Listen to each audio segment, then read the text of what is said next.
घुसपैठियों को यहां से हटाया जाएगा, यह नेशनल सिक्योरिटी का मुद्दा है। मानव जायसवाल, आप कदम ताल करेंगे?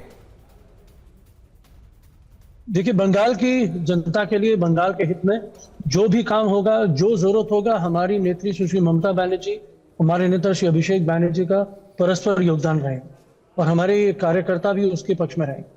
लेकिन जिस तरीके से बंगाल में आपने कुछ दिनों देखा है, जहां केंद्र बाहिनी की छावनी बनी हुई है और एक बहुत दुखद घटना शुभेंदु अधिकारी जी के परिवार में भी घटी, ये क्या हो रहा है? ऐसा क्या है कि भाई इतनी सुरक्षा बल, पूरे कश्मीर से ज्यादा सुरक्षा बल तो बंगाल में तैनात है और फिर दिन दहाड़े गोली मार दी जा रही है, हमारे कार्यकर्ताओं को मारा जा रहा है, महिलाओं के ऊपर शोषण हो रहा है, अत्याचार हो रहा है, आप पार्टी ऑफिस तोड़ रहे हैं, चलो ठीक है, वो समझ में आता है।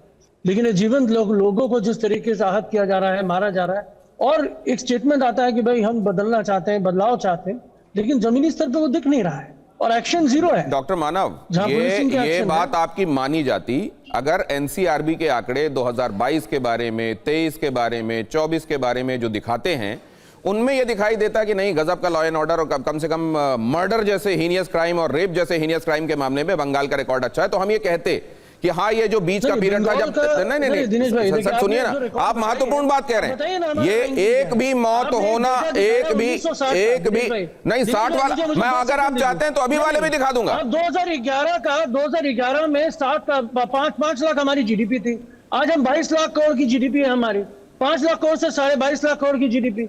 अब उत्तर प्रदेश में देख लीजिए, 2017 में इनकी सरकार आई, उनकी जीडीपी थे लगभग 16 लाख करोड़, आज उनकी है लगभग 36 लाख करोड़। तो डेवलपमेंट मोर देन 4 टाइम्स। अब उत्तर प्रदेश से कर, अब गुजरात से कर लीजिए, आप गुजरात का डेट रेशियो देखिए, अब बंगाल की डेट रेशियो की बात करें, 2.5 लाख करोड़ आपने हमारे रोक के रखे थे, चौक कर दिया था। बंगाल को एक सौतेला व्यवहार हमको देखने को मिला। उसके बाद भी 7,500 एमएसएमई इन्वेस्टमेंट्स हमारे बंगाल में हुए हैं।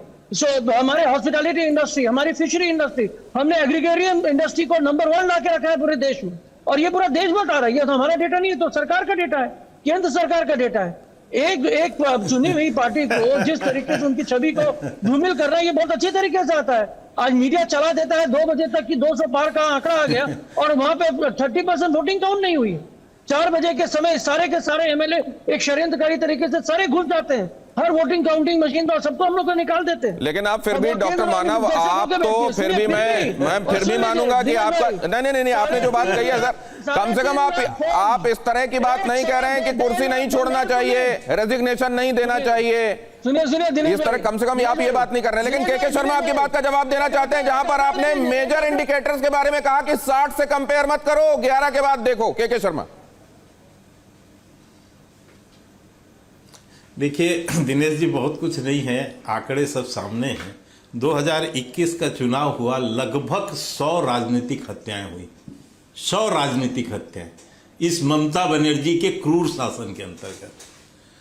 यही नहीं, उसके बाद वहां जनप्रतिनिधि पंचायत चुनाव में लोग फॉर्म नहीं भर पाए। भैया शांति, मानव जी अब चुनाव हो गए, मानव जी चुनाव हो गए, आप क्यों बकवास की इतना चिल्ला के कोई फायदा नहीं है आपको। 28 लाख वोटर। मैं ये कहना चाहता हूं, ये वही दिनेश जी, वही पश्चिम बंगाल है जहां की भैया इनको बंद कराइए, इनको बंद कराइए जल्दी से के जी, समय समाप्त हो रहा है जी। ये सुप्रीम कोर्ट के आदेश पर वहां पंचायत में फॉर्म भरे गए, जो जीते उनको भी बाहर रहना पड़ा। ठीक है, अभी शुभेंदु अधिकारी जी अब इस पर न जाकर मैं एक बात डॉक्टर मानव आपसे, स्पष्ट है कि तृणमूल कांग्रेस कहीं ना कहीं उसकी जिम्मेदार है। ठीक, डॉक्टर मानव, मैं ये आपसे एक बात मैं जानना चाहता हूं, अब ये बात पुरानी, आपने के शर्मा जी एक बात कही, आज जो कहा गया कि आइए साथ में मिलकर बंगाल बनाते हैं, आपकी नेत्री कह रही थी हम तो इस्तीफा ही नहीं देंगे, तो आप जो कह रहे हैं कि हम तो जो भी अच्छा काम होगा उसमें साथ में आएंगे, और नेत्री आपकी कह रही है हम इस्तीफा ही नहीं देंगे, तो मतलब अंदर विरोधाभास है जबरदस्त। दिनेश भाई, जिस तरीके से बंगाल की छवि को धूमिल किया गया पिछले 15 साल, जिस तरीके से वोटिंग हुआ और जिस तरीके से काउंटिंग में हमारे को निकाल दिया गया और हमारे बिना काउंटिंग करी गई, वोट काउंट बंद हो रखे थे। आप देखिए, तो अब ये समझ में नहीं आ रहा है सर कि आप आगे साथ में जाएंगे, आपको वो दर्द सताता रहेगा हमेशा। बहुत धन्यवाद करता हूं, अगर वक्त होता तो और आगे आप लोगों से चर्चा करता। क्या शुभेंदु अधिकारी के आने के बाद वाकई तब्दीली इस तरीके की होने वाली है जो जनता को ग्राउंड पर महसूस होगी? क्योंकि बहुत सारे लोगों को यह लगता है कि जब वामपंथियों से छुटकारा मिला था उनको लग रहा था कि तृणमूल कांग्रेस अब बहुत सारी उम्मीदों के साथ उनके लिए काम करेगी। वो सपना वैसा पूरा नहीं हुआ। भारतीय जनता पार्टी उनको सुखद आश्चर्य देने वाली है। कि आप सभी का बहुत धन्यवाद करता हूं मेरे साथ आज की चर्चा में जुड़ने के लिए। आप तमाम दर्शकों का भी आभार।